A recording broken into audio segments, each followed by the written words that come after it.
Call recall for the memory of a lifetime. For the memory of a lifetime, recall, recall, recall.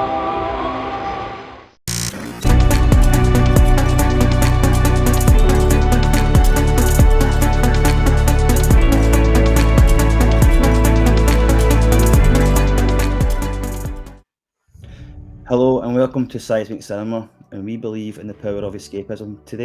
Tonight, I am joined by Benny, aka Colin. How you doing, Colin? Yeah, I'm good. How are you?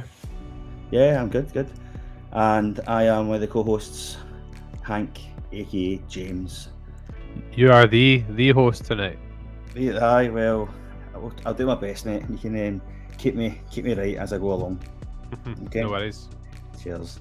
So tonight we are reviewing the 1990 classic Total Recall, which is the beginning of our Out of This World October, and through this month we're going to be reviewing Total Recall today.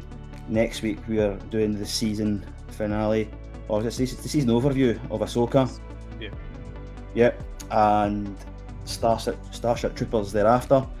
And that leads us to our second episode of the Seismic Soccer show, which is done not too bad after uploading today, Colin. Yep, 100 reviews already.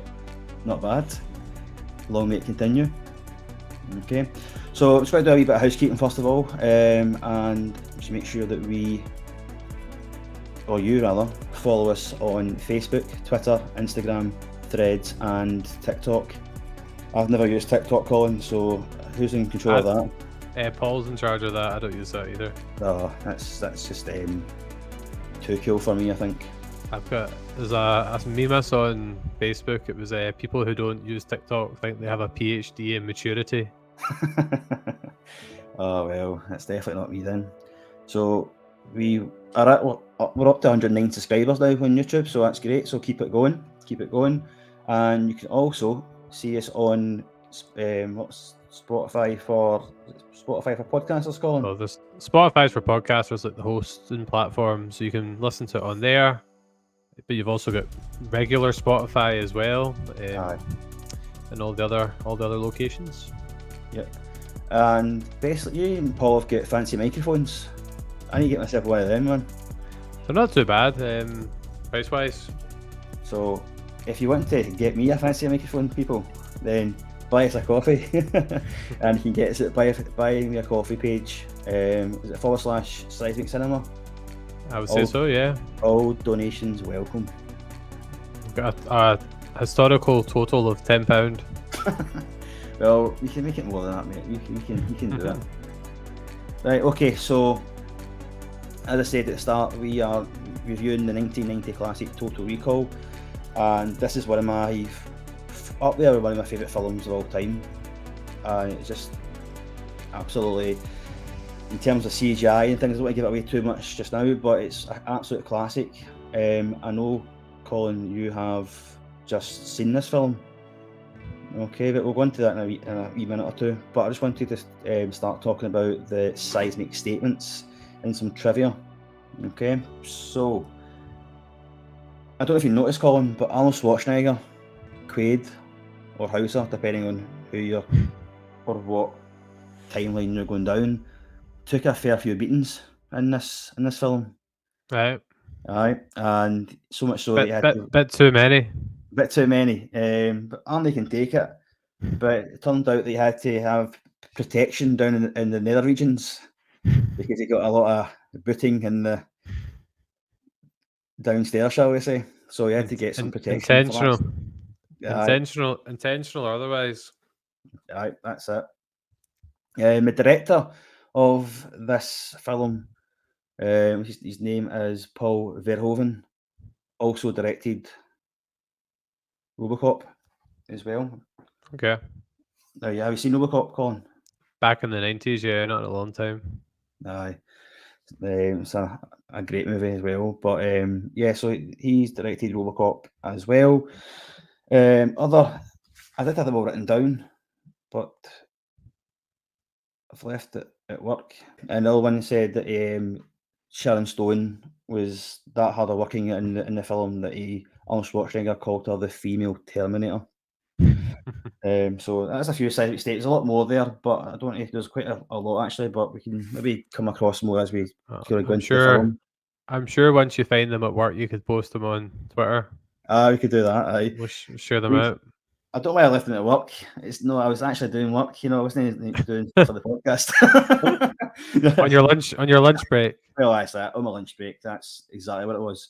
The film had 65 million budget, and it raked in and it got back 261 million. So it did not too bad for its time, 1990. And it's one of the first films to actually do CGI. And there's a few of the CGI moments in this film that I thought were brilliant, and we'll maybe come to that when we come to our likes and dislikes of the film. Okay, so into the film then. Total Recall. Colin, what was your kind of first take of the film? You obviously watched it recently, so I'm wondering, is the first time watching a film, particularly at this age, what was your thoughts?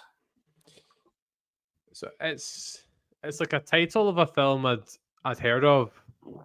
Just one of those ones, but I really didn't have a clue what it was about until I read like the kind of brief sentence summary of it. So it wasn't what I expected the film to be. I don't know what I expected it to be about, but it wasn't quite that. But obviously, when we picked it for Out of This World October, I realized it had to be a science fiction movie. So it was quite interesting that it was set on Mars, which is, I think, just a natural interest of us humans, because it's obviously always been considered the most likely planet to have a human life after us. Mm-hmm. So there's that kind of intrigue there. Aye.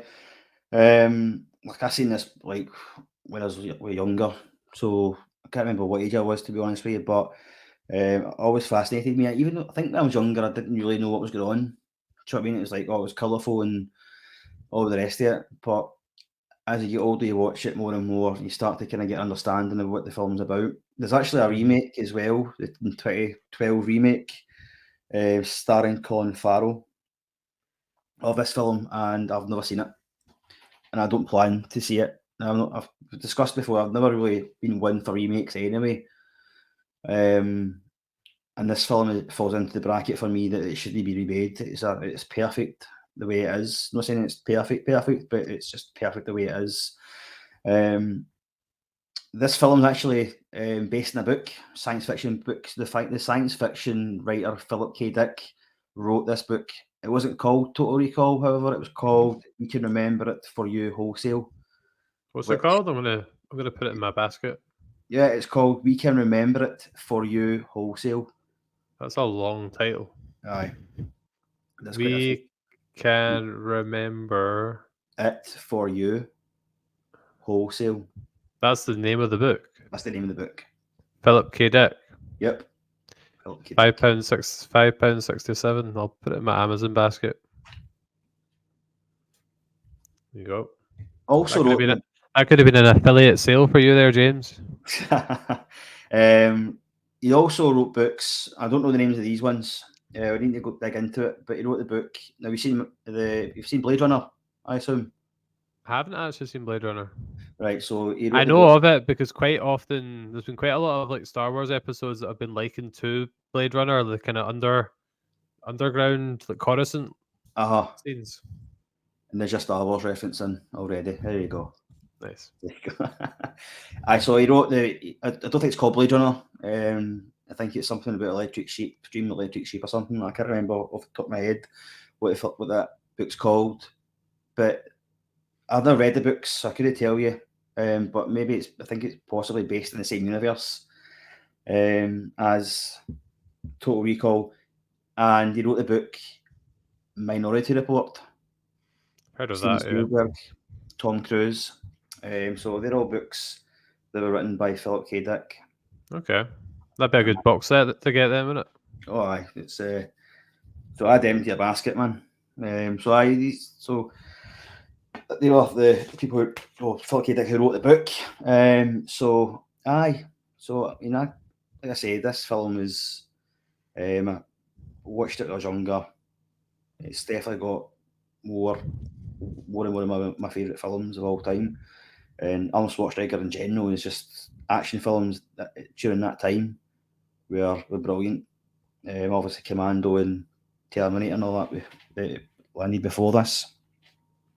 Some more facts about the film, actually, going back to it, that I remember them. The cast for this was pretty decent. Obviously, Sharon Stone was one of the female characters, with Michael Ironside as well, who played Richter, who's also in Top Gun. And we have Dean Norris in the film. Who's Hank from Breaking Bad. So who did he play again? Just refresh my memory. He played Tony in the. Oh, his pal that kind of betrays him. No. Pal. What? No, I think it's somebody else. What's the actor called? Tony. He's the guy who goes, "You've got a nerve show your face around your house," and he goes, "Look who's talking." And he's the guy with basically with one eye. Oh, okay. Yeah, I know who you mean now. That explains why I didn't realize it was him. Because he's got half a face. Hank was one of my favorite characters from Breaking Bad, actually. I know. I just watched Breaking Bad again recently. A totally different viewpoint this time around, man. Like, it's been a while since it's been out. It's about 10, 15 years, something like that. And I remember watching it and I was pure rooting for Walt. A wee bit of tangent here, folks. Sorry about that. But rooting for Walt. And this time I really felt really bad for Hank and Jesse. And I thought, why didn't I feel bad the first time around? It was just maybe because Walt was the main character. You're just an animal. I felt bad for them when I watched it. He's an absolute. Animal's a good word for this podcast. Sure, we could think of other words, but we'll keep it clean.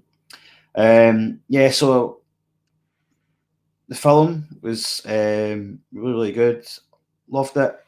But we can maybe just go into the general idea of the film then. So basically, Total Recall starts off, he's having a bad dream, and he wakes up, and Sharon Stone says that he's dreaming again about Mars. He kind of thinks he's already been there and all that sort of stuff. It's continuing theme throughout the film, and essentially what happens is that he ends up he goes to get this holiday, and during the holiday, when he goes to get the implant at the holiday, he becomes a secret agent. There's quite a lot of avenues to this film, I think, and it's quite easy to get confused. Was there any part of the film that you think confused you? I'm very easily confused when it comes to movies, so yeah. I'm glad that this is a film that you're kind of supposed to get lost with a wee bit.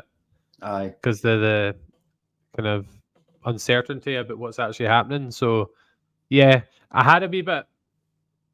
You know what it's like yourself. See, sometimes try to watch a film when you're in the middle of a busy working week. So I watched it in essentially two halves, but it was more like almost two halves. I watched it the last half hour separately because just trying to fit everything into the day. I kind of wish I had just watched it in a one-hour. I feel like I probably would have enjoyed it overall more if I had watched it in one go rather than in small segments. So, like, I understood the kind of general plot line, but there's a few things like the baddie. His overall aim what was his overall aim? Was it just to like take over Mars essentially and take all the air away from the residents? Was that like his aim? I think his aim was just. Sorry, I think his aim was basically just to starve them of anything. He's power hungry, wasn't he? And he just wanted complete control. This film has a lot of kind of foreshadowing as well. In the film, there's quite a few links to other films as well that I'm hoping that they were actually meant. So You know the bit where he goes into recall, or even before that. Actually, we'll go before that. So he's on the train, and you can see the Total Recall advert on the train. Yeah. You can see the blue skies of Mars. That's what happens at the end of the film as well.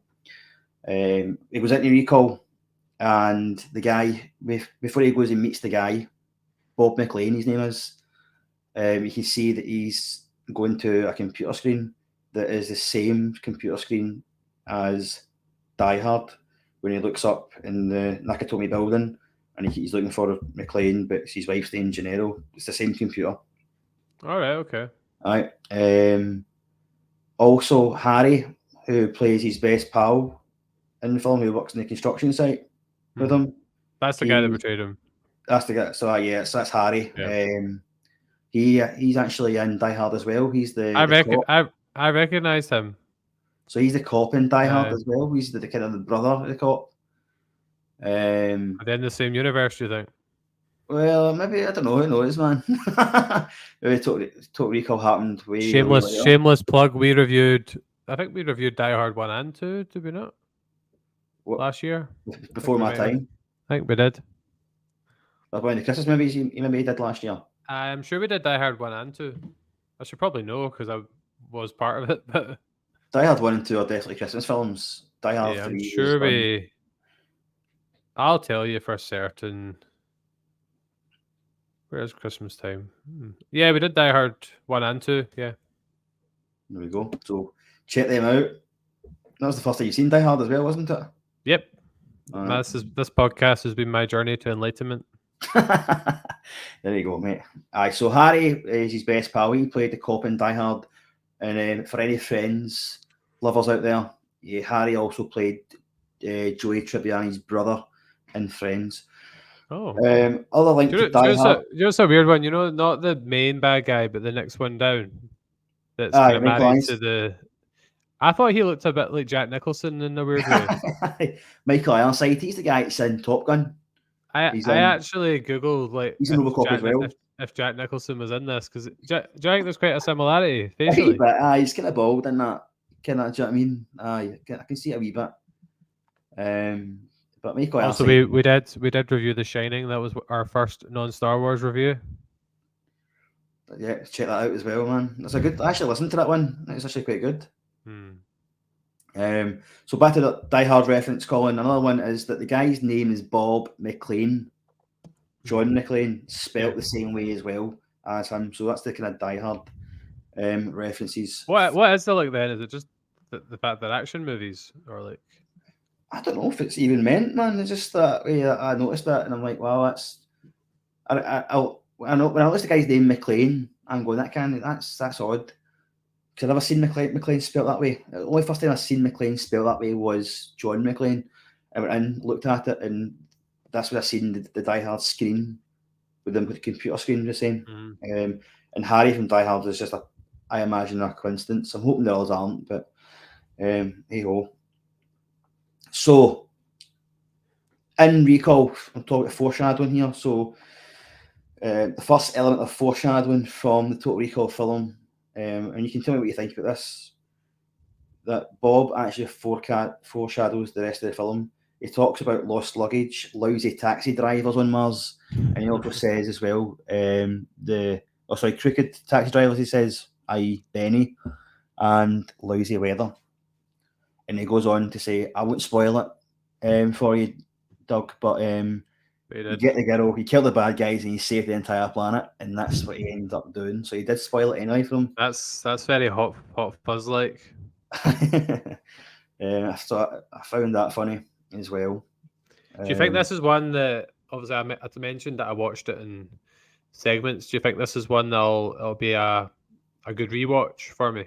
I think so. I think you maybe rewatch it under no pressure, because I know that I know a bit of time frame here tried to do this pod, but I think if you watch it again, you probably will enjoy it more. Sit down and watch it in a manner. I don't think the film is actually that long either, to be honest with you. Just under 2 hours, I think. I think that the flow of the film is quite good. It's fast paced. That was something I noted. I I don't think there's any dead space in it because Dead air, lack of air. aye, because I think I found it a bit of a jump. So see when he ends up going, basically one of my favourite scenes in the film. He gets the suitcase with a laptop in it, and he goes and talks to himself through the computer screen, and he goes, "Get your ass to Mars, get your ass to Mars." Then he's just in Mars. There's nothing between that. There's no going to the shuttle or anything like that, but he's just in customs in Mars. So I found that quite good because I found that bit quite. See the bit when he's like watching the video of himself, like that's quite unnerving because there's a slightly different look to him. It feels like a different character in a sense. It does. Why? So that was I like that scene. I like that whole entire chase, and that before that was the Johnny cab, wasn't it? It was a good scene too. But I'll talk about that when I go into likes and dislikes of the film. But another bit of foreshadowing for you, Colin, that when Doug is on the chair, ready to be put to sleep, the doctor is called Dr. Lull. Lull meaning to go to sleep. And the other guy says, the kind of guy with the glasses, the other kind of assistant doctor guy, I don't think they even are doctors, but he was the assistant in there anyway. He mentions blue skies on Mars as well. So it's starting to kind of filter through at that moment. So we had a few moments of foreshadowing. I did like the bit in there where he's getting convinced to deal with this. He's like, "Oh, I'm not too sure," and he's got a big cheesy grin. There's a lot of ethical implications with a service like this, isn't there? I imagine this was a real thing. Well, I would hope it is a real thing. It's in 2000. Now I've lost 84, it said. I thought it was 83 or 84. Right, okay. I think it was 84. So who knows? 2084 we might end up. A lot of the billionaires are looking to do holidays to Mars, so we're not too far off. There we go. There we go, man. So on that bit of the foreshadowing of the bit where he gets put under, you know how when he goes absolutely mental, he goes crazy, aren't he? And he's trying to get the doctor's trying to get the attention, and Bob McLean, the guy who basically the sales, and he's like, he just thinks he's part of the eco trip and all that sort of stuff. He thinks he's a special agent, and he goes, no, I've only planted it yet. This guy's really been on Mars. Every way through the film at that point in that scene anyway, he always called her, or she was known as Dr. Lull, but he calls her on purpose Renata. Now Renata means rebirth of a new person in some mythology. So as Arnie kind of woke up from that moment, or maybe realising at that moment, he became a new person, and that's why he was saved at that point. Why did he have a sudden realization if they hadn't actually started the procedure yet? Well, I don't think this is where I think this whole thing was a dream. I don't think it was a realization. I think this was the start of his ego trip. Has there ever been, has the director or writer ever spoken about the true meaning of the film? I didn't look into it, man, to be honest with you. Didn't look into that. Maybe I should have done. But I kind of jump to the end. He did say that he did want the film ending to be ambiguous, which I quite like. Kind of like Christopher Nolan's kind of films. It's all kind of ambiguous. Shutter Island was a bit like that as well, wasn't it? The end. Aye, because of the end of the film. Shameless plug. We also did a podcast on Shutter Island. That was my debut podcast appearance. You were on loan at that point, or on trial? On trial, aye, a trialist. Seismic Cinema with a trialist. We only got him on board because he had solid numbers. Well, not too bad numbers. Keep them coming. Where was I? Put me off now. Shutter Island. The ambiguous endings. So Shutter Island did have that ambiguous ending. Christopher Nolan's films have ambiguous ending, and this also has a ambiguous ending. I take it you like endings like that then, personally. I love the endings that you get to make up your own ending, but you come away with your own interpretation of the film. Do you know what I mean? What happened at the end? Very much like a bit in Pulp Fiction when you open the briefcase, you don't see what's in the briefcase. You don't know what's in the briefcase, but is it money? Is it gold? Or what? You don't know. It can put some people off though, because Does it I put you watched off? no, maybe for me it just depends on the film and my experience with that particular film. I watched a TV show on Netflix last year. It's called The Watcher, Oh, I watched that as well. and I think Paul hated the ending. I liked it because I heard that it was a true story that they never got a resolution. So the fact that it didn't have a clear ending made sense. Aye. Because you can't make up things that they happen. Do you mean I like the one ambiguous element to it? Aye. Definitely, man. Ambiguous endings are one of my favourite kind of parts of the film. So, moving on a wee bit to, there's no kind of time frame. Let's kind of jump in and out different parts of the film if you don't mind, Colin. Sorry. See the bit where we get you know the wee guy from the adverts, the kind of guy with the kind of squeaky voice, and he ends up appearing at the hotel that Doug is in, and he basically. Is that the guys at the door? The guys at the door tells him he's dreaming. What did you make of that whole scene? It's kind of just hard to know who to trust, I think, because you meet so many characters that end up having ulterior motives or second personalities. I felt like I was just along on the journey with Arnold trying to see what was happening. Do you know what I mean? So I felt like you didn't really trust anybody a lot of the time in the film. Aye. So that scene is quite significant because again, there's more foreshadowing to it, but there's also the bit as well where he asks him to take the red pill. Is that a Matrix reference? Matrix reference. Well, it's a Matrix reference. The Matrix reference Total Recall at that moment because Matrix was out later. But that's the red pill scene was you wake up and all that sort of stuff, and the blue pill with the Matrix was can't remember the order it was in now, but you get the meaning behind it. Also in this scene is quite good because the foreshadowing. I spoke about the Inception earlier. So do you remember the scene in Inception? Now this might be a long shot, you might not remember it. I have seen it, but it was a long time ago. So in Inception, DiCaprio's kind of character, Mr. Charles, he goes into the dream.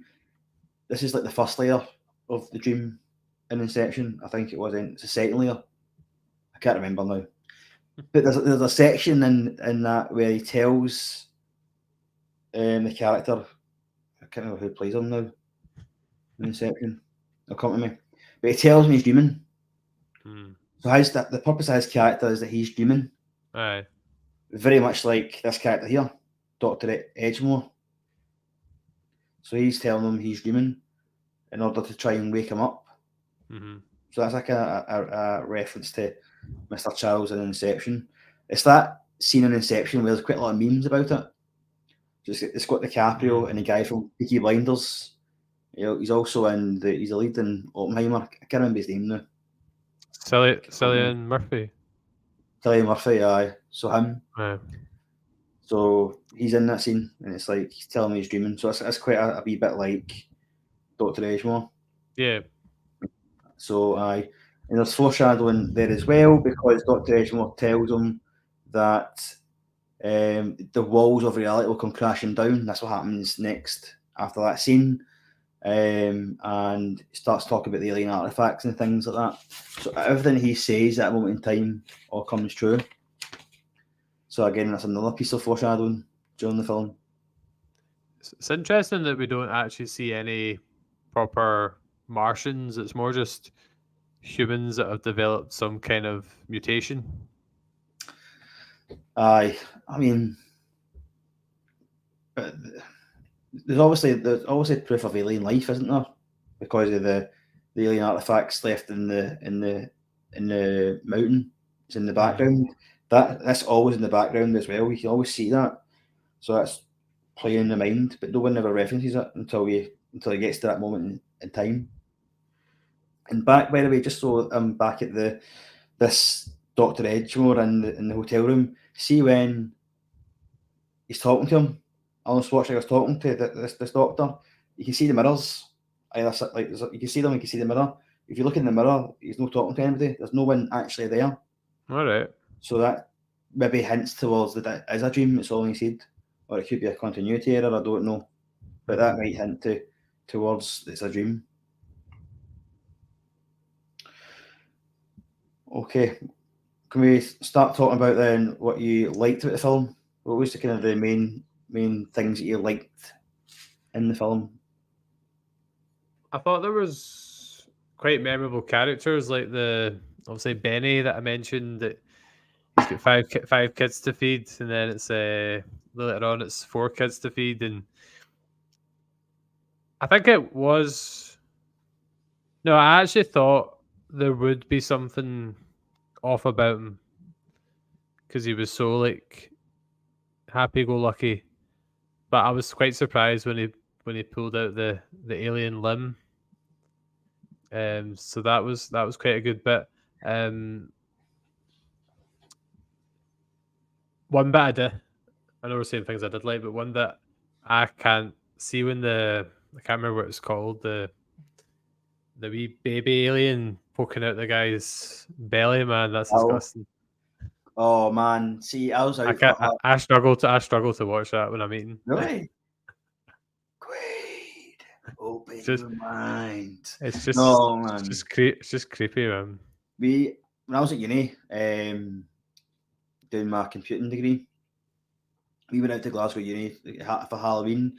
Me and my mates all dressed up at Glasgow. It was at the QMU in Glasgow, so we all went in there, and this guy dressed up as this guy.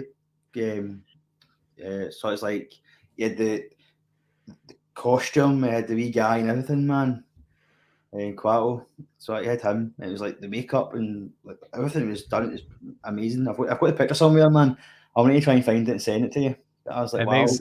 It makes me a bit uneasy, like some of the scenes in The Thing as well. I was going to come on to that. So I was about the whole costume design and all that sort of stuff, man. It was the graphics were insane. They had to cut a lot of the graphics out as well, or the scenes out. So they cut out the see you at the party, Richter. And so you actually seen the arms getting like chopped off. Also, I saw that when I watched it. The arms coming off. Well, I don't. It must have been more of a scene then, because they definitely cut it, because they went from the age rating had to get changed because of something. Mm-hmm. I did think there was some funny bits. Like I like that. I mentioned that bit earlier, but see you at the party, and then he does it later on. There was also a bit where he's going through some kind of not airport security, but it was like an X-ray. And you can see that he's holding the gun. Aye, that's a good scene. I thought that bit was quite funny. Oh, and just the main villain was just proper like cartoon evil, where he had the wee tank of fish, and I should have realized something was going to happen there, because they kept focusing on the fish, and then I was actually just thinking this guy is proper like comic book evil, and then he just looks because he basically did to the fish what he was doing to the humans. He was starving them of oxygen. Aye. So it was. I'm assuming that was intentional. So I think the pacing was good. I think there was some funny bits. I liked the kind of intrigue that you didn't really know what was going on. I did get a bit lost at times, but that is a combination of me just being me and been a bit slow when it comes to movies, but also the fact I watched it in a few different segments. I did think. Do you think I maybe have a slightly different perspective on some things just because of when I watched it versus maybe when maybe Paul would have watched it? I'm not sure, because when I was younger watching it, I mean, I probably didn't know what was going on. Do you mean I probably just took it at face value that it was all real. As I watched it more and more, like being more mature, I suppose, you start to kind of look at it different, and I view films a lot more differently as well now. Do you mean I take notice of a lot of stuff in films and kind of read into a lot of things a lot more. So I don't know. I don't think so. It wasn't so much the things I was saying. Like you're talking about the CGI and stuff. I didn't realize that was one of the first films to do that. But to me, just a kind of outsider looking into it, it seemed quite dated. A lot of the kind of visuals, because that did take me out of the film a few times. Because like, see when you see like the backgrounds that are on Mars, it kind of reminds you of like at times like the old kind of Power Rangers like landscapes back in the day. Because it's obviously quite dated now by like modern standards. Aye, right, A lot okay. of the kind of the backgrounds and all that kind of stuff. Do you know what I mean? From that point of view, then but I think even now, I still think I'll think the film at that moment in time, 1990, the backdrops on Mars were fantastic, man. Do you know what I mean? Look, the whole scenery and how they captured that, I thought that was amazing. I just think I think obviously a big part of it was the lack of oxygen, but I kept expecting them to venture out. I think I expected them to kind of like travel about Mars a bit more, and when all it was the kind of the backdrop. I think that was just maybe my perspective on it. All right, okay, so I mean, they could venture. The first scene is that the couple that's out in Mars with the spacesuits on, isn't it? Which is also the last scene as well, but without the spacesuits on. I mean, I don't know. I liked it. I've written it down here. I liked the whole backdrop and the CGI regarding that, and the X-ray machines were brilliant. I thought. Just so I wish you could see that could happen now. You know, we could just see like walking past the skeleton, and you can see what you're carrying. Do you mean? What I just mean though is like what year would you have watched this in? Right, so I was born. Well, I'm going to tell you where I'm born because people might watch this and don't start to gather my age. So I would watch this probably about, I don't know, 97, 98, I said. Right, so that's quite a distance between me watching it for the first time like 2 nights ago. Do you know what I mean? So in terms of the special effects and things like that, like I think I don't know. I hated the baby.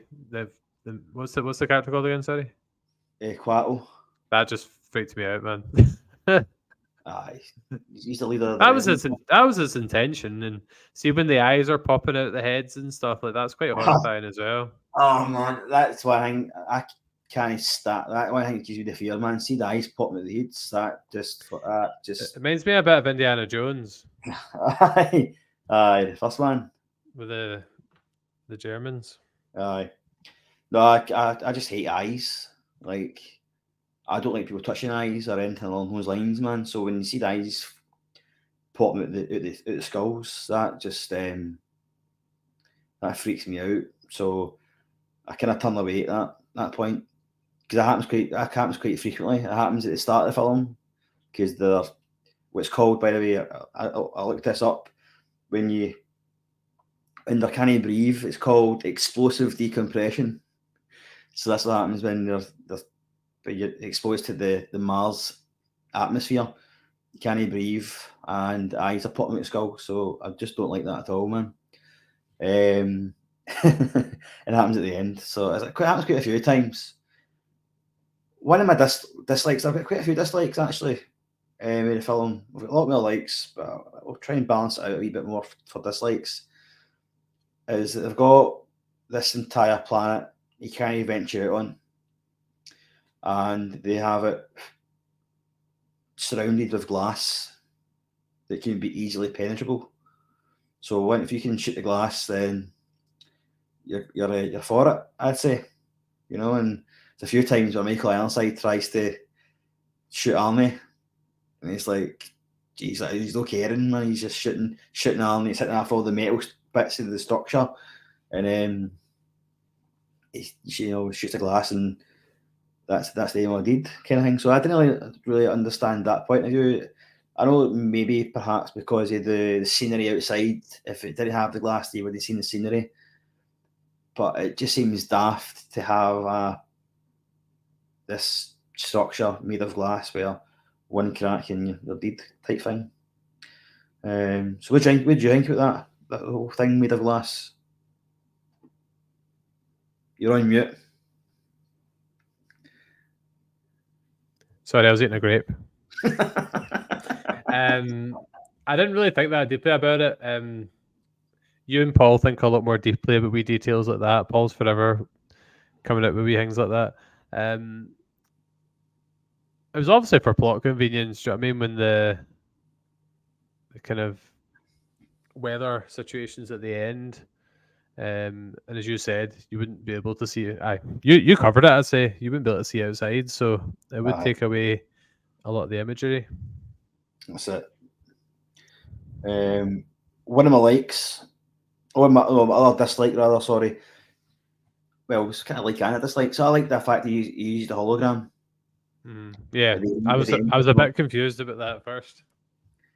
So he uses the hologram, and then he goes, "Do you think this is the real Quaid?"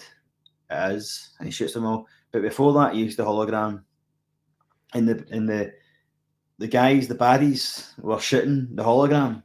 Now, would you think if you're shooting a hologram, the bullets would go past or through the hologram and shoot the guys behind the hologram? You say so, yeah. So again, that's probably more for plot convenience than anything else, because it's a hologram. But if you were going to shoot a hologram, you would kill the people behind the hologram. So that was a wee bit annoying. That was because later on in the scene, the hologram gets used again, and this time Melina, who we already spoke about actually, kind of told they try to shoot Melina, but they end up shooting themselves. So again, plot convenience, because Arnold Schwarzenegger had is Melina the other love interest, the one that's on Mars? Yeah. So Melina is the girl, or the woman rather, who he says at the start in Recall that it's the woman he dreams about. So he's the woman in his dreams. Because they're like creating his like dream girl essentially, aren't they? Aye. And it's her face to show at the start, isn't it? Yeah, so that's a bit of foreshadowing there, aye. But even at the start of the film, when he's dreaming, he has that kind of dream or nightmare, as they kind of have it, kind of call it there. That's the woman who dreams. So she's always been the woman who has dreams. Because obviously he's got his quote unquote fake wife, who turns out to be the wife of one of the baddies, and he's getting pure jealous. He's like, "Oh, why did it have to be him?" He's like, "Oh, do you think she was maybe enjoying it?" That kind of thing. No, I'm sure she hated every minute of it. It was quite funny. I thought it's probably just a sign of the times. I thought it was a wee bit kind of cringy at times. Some of the dialogue, a bit cheesy. Really? At times. It's an Schwarzenegger film, man. I think, as I said, it's probably just by design, but there was a few bits. I thought, as I said, the bit with Benny being like a baddie, essentially, I felt that was a wee bit obvious that someone close to them was going to turn. There was a bit I thought, see, when Arnie and Molina were, there was I kind of describe it as like it was kind of like digger thing that was like attacking them, and they were getting caught between it. I felt like that should have totally like destroyed them. Like way before they managed to escape it. That's right. Because that's why the scenes by the end where he kills, like, he takes away the things out the. Because Benny's driving one of those things, isn't he, at the end? Mhm.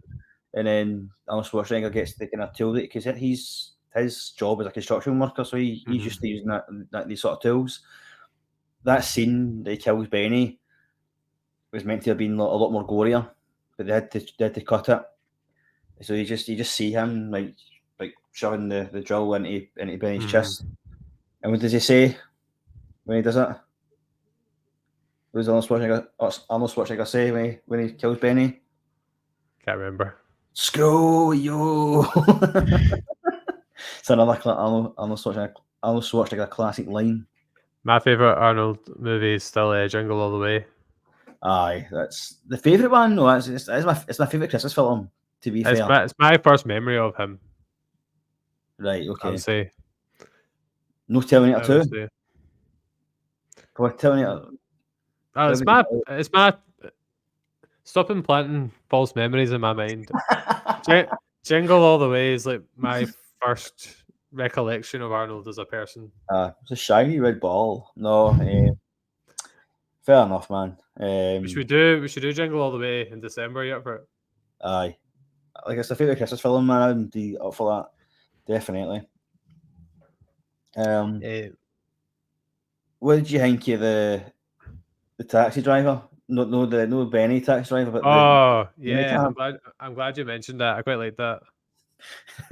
He was quite cool. I'd have bought that action figure if I'd been about at that point. He reminded me of a kind of Thunderbird kind of character, man. You know, just like the way he was. I liked how Arnold Schwarzenegger goes like that to him. How the hell did I get here? And he's like, I'm not very good at Arnold Schwarzenegger impressions, guys, so I do apologise. Better than I could do. And he goes, the door opened and you got in. And he does a wee idol. It's funny. Yeah, I liked him.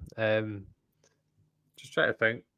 I thought it was quite horrifying just how cold the main villain was in terms of like just wanting to cut off the oxygen supply, and you can see all these people struggling. And I'm assuming that's why they mutated, because of the lack of air. Am I right in saying? I think so, aye. Yeah. What did you think of the relationship between Richter and Cohagen, the main bad guy? Because for me, it's kind of a role reversal type thing, because Richter was a bit of an ass to with his kind of lackeys, whereas when Richter went to Cohagen to get any information about Quaid, he treated him like a wee boy. You know what I mean? It was like a pure role reversal, and he was like taking it. To reference How I Met Your Mother, it's the chain of screaming. Ah, yes. So, so obviously, yeah, he's treating his underlings the way he's treated too. So, was it to say as well? Shit falls down, isn't it? Down the way. Yeah. I'm just trying to think what other thoughts I had. It's a weird one. Like, when I was coming on to do this, I hadn't really enjoyed it that much, if I'm honest. Just That's maybe right, maybe watching it in segments, maybe the fact I thought it looked a bit dated at times, but I think, and this has been the case quite a few times when I've done reviews, I feel like I appreciate it more now that I've spoken about it and I've talked about. I think that's the beautiful thing about doing the reviews is there's always good in something. Do you know what I mean? I don't feel like you ever have a totally negative experience with a film. So hearing your thoughts and some of the background, and this is my first time really collecting the film together because I watched it in a few halves, if that makes sense. Aye. This is my first time talking about the kind of whole thing. So I think there was a lot of good stuff. I think maybe just the fact it was it's not a very clear plot line because it's by nature a bit all over the place because he's all over the place. So it's not as simple a watch as some other films are as well. Aye, so I mean that's it's translating that kind of confused state from his point of view to your point of view, and you don't really know what's going on. And this is the argument of what really happened there, because at the end of the film, he goes, "I've got this feeling that I'm going to wake up and it's all a dream," and she says, "Well, you better kiss it quick then before you wake up." And go, and that's what that Dr. Edgemere said. That's what I'm foreshadowing. So, in the very last thing he said to Arnold Schwarzenegger in that hotel room is what he would kiss the girl, and then he would end up being lobotomized. So I think he'll end up being lobotomized. Going with everything else just came true, came to fruition. The only thing left is for that to happen, but we don't know that because the ambiguous ending. Do you know what I mean? So it's up to you what you believe. Because when you first start the film, you don't know. I didn't know what year it was until I looked on Wikipedia just before we came on. So obviously we don't have the option of getting we might implanted memories of Mars and going there, unless we've got mega bucks. But it was hard to grasp the situation at the start because I think when you start watching a film, you're viewing it from your perspective in your life right now. So the fact that there was a colony on Mars and all these wars and it was in the present, it was a wee bit strange until you realise that it's set 50 years in the future. Do you know what I mean?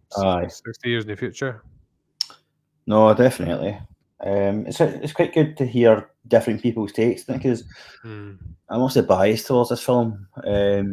But for people like you said, first watching, first viewing, you weren't keen on it, and as you do, I get that as well. I start talking about it, and I go, maybe I've missed that. I'm going to go back and watch it again and see if I can like it again, or try and give it more time because I'm at the film as well. Or sometimes I'll know for the first. Sorry. I think you were a wee bit like that with the Ahsoka reviews, the first one we did, because you weren't that keen on it. But I think after we had the conversation and you found out more about Rebels, that you were like, okay, maybe I'll give it another watch. That's it. And I said before, man, I know for the first 15 minutes of the film if I like it or not. And like I say, I thought Ahsoka, the first 2 episodes were a grind. They really were, but it's just. I found that about Mandalorian as well, and I rewatched them and I loved them. Do you know what I mean? And the last episode, last one I've watched for Ahsoka, I absolutely loved it. Episode 5, and you know what I mean. So, I totally get it, man. Totally get it. I've got one more wee bit of foreshadowing before we give us the seismic stars. We've also got the Twitter comments to read out. Alright, Twitter comments. So one bit of foreshadowing is that when first time you see Melina in the club, you can see our earrings. Our earrings are the mountain of the alien artifacts as well. Right. So that's another wee bit of foreshadowing. What's the club called again? Just a big trivia question and a quiz. I can't remember. I need to look it up.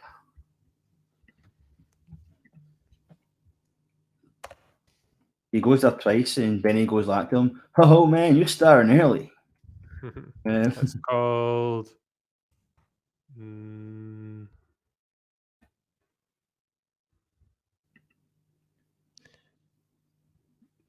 It's not jumping out at me right away. Google didn't even work. Google didn't even say, "Did you mean?" Which is what was it called? Because he goes to the Hilton and all that sort of stuff in Mars.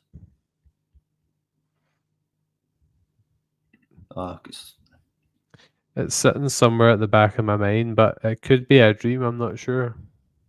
This is really. I'll come to me, man. So that was a bit of foreshadowing in there. It doesn't come up with a simple Google search that most things would. Oh well. Somebody who's watching this, can you tell me? Because we can't find it here, and I've forgotten it. So can you tell me? I can picture the sign outside it as well. Oh, because they crash into it as well. Oh well. Right. Okay. So seismic. Do you want to read out the Twitter comments before we give it our ratings? Yep. Hold on.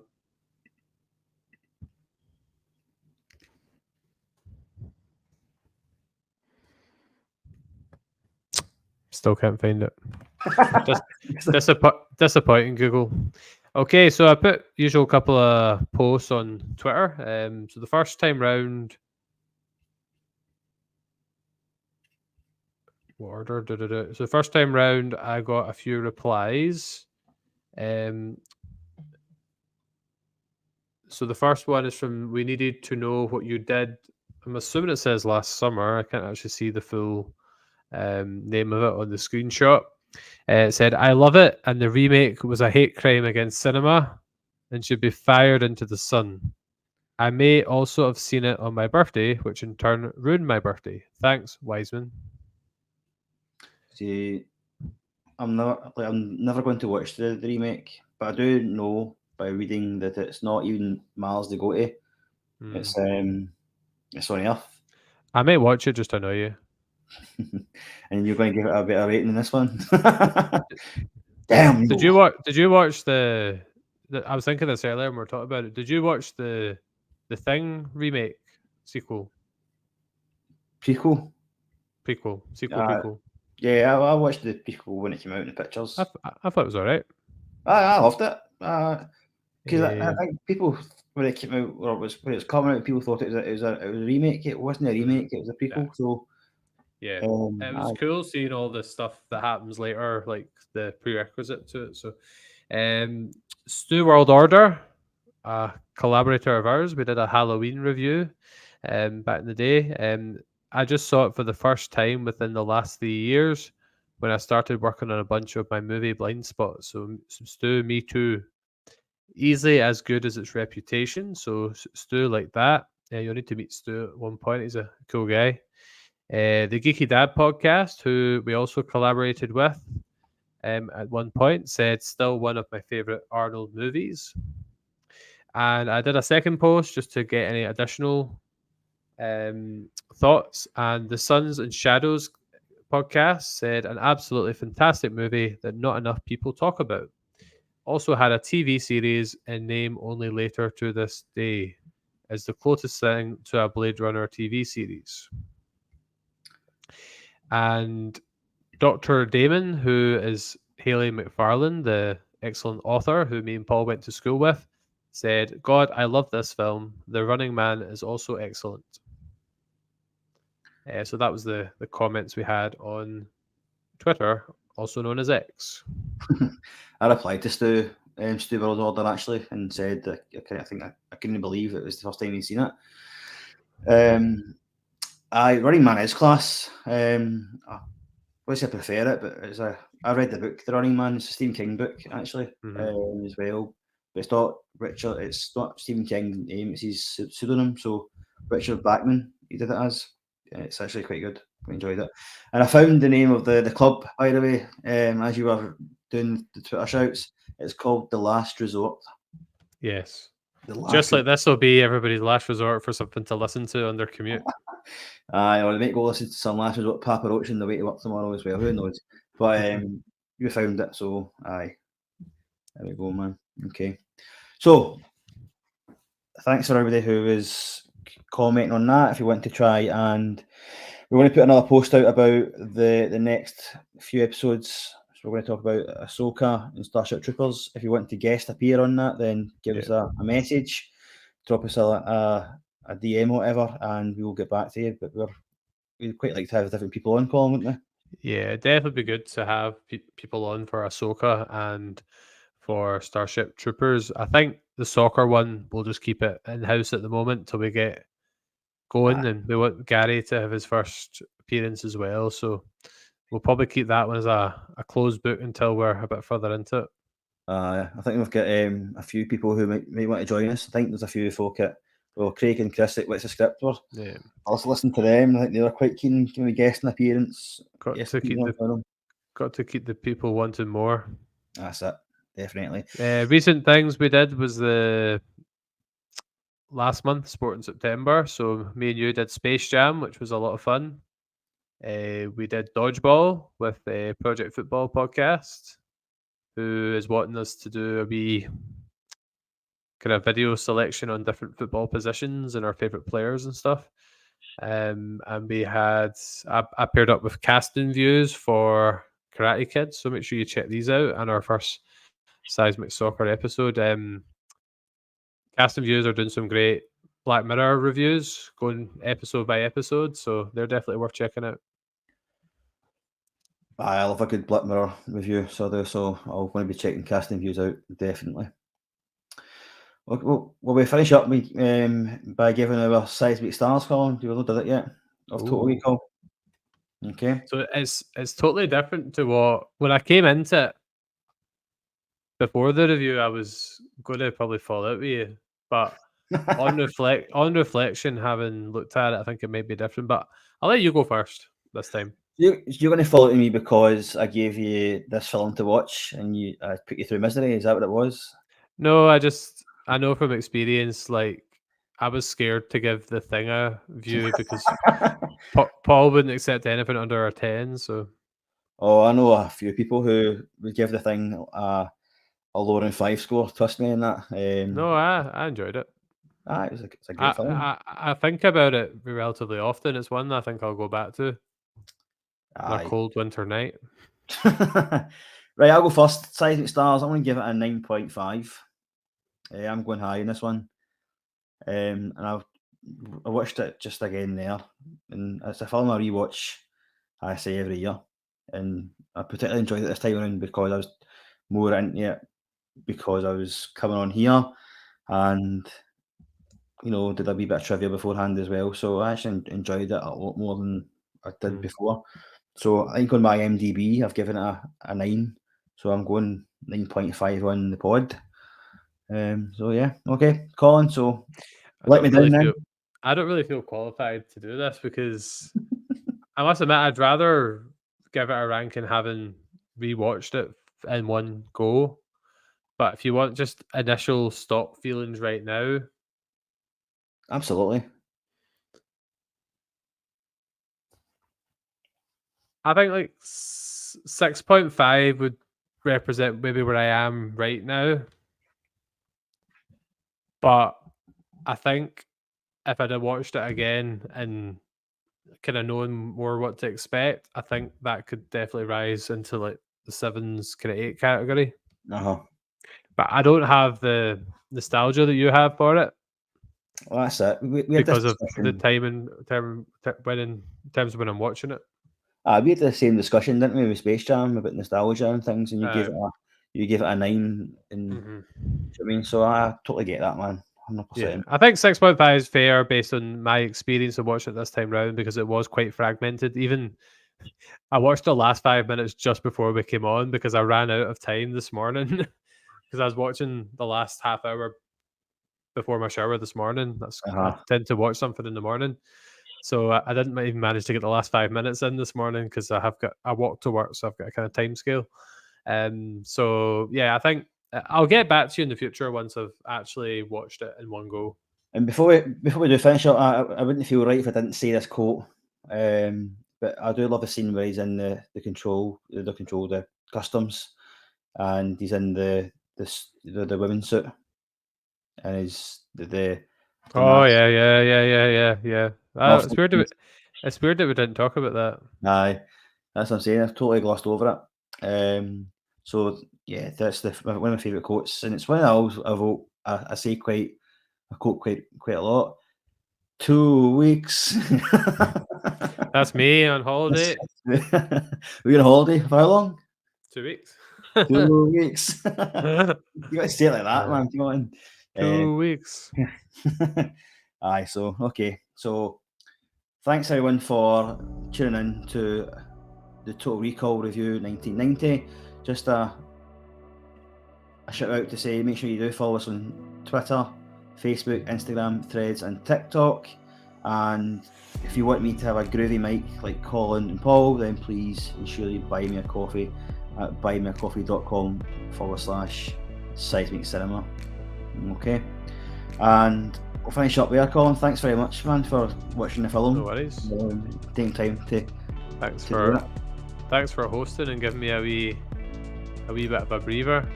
You can give me feedback after we come off air, man. I can put it in the CCD. There's just one last thing I'd like to say, that 53.9% of our regular listeners don't subscribe. That's ridiculous, that. 53 point what? 53.9. 46.1 do, so thank you to the 46.1% who do subscribe. It's just as simple as clicking a button and hitting a notification bell. Come on, guys, you can do it. Help us out here. Let's get to 150 by Christmas. That we can. And we need those guys to step up. Come on. So 150 by Christmas, that's the target, man. Okay. Yep. Right, thanks very much. And Right. before we do, guys, thanks very much, and give you some advice. Get your arse to Mars. Thanks, guys.